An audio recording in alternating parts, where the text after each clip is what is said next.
भौजी। क्या काहे मेकअप सिंगार तोहर होला बारे बार, खाली रंगेलू होठ भौजी।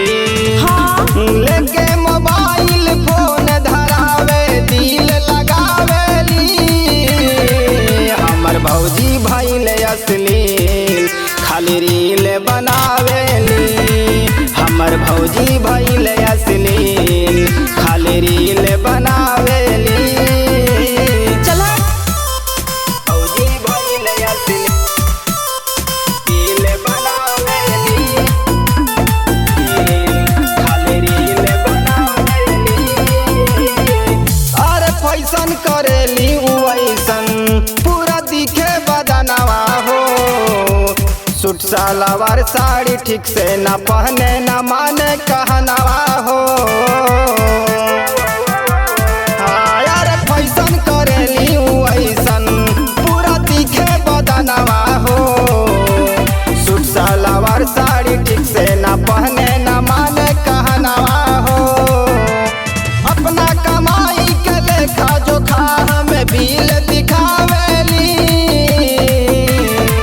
हमर भौजी भइल अश्लील खाली रील बनावेली।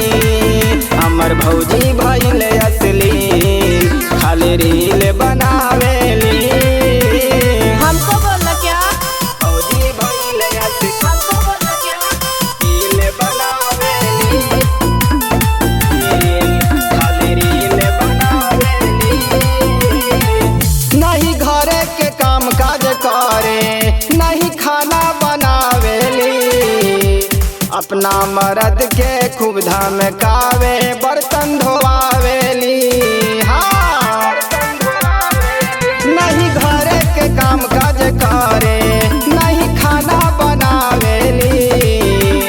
अपना मर्द के खूब धमकावे बर्तन धोआवेली।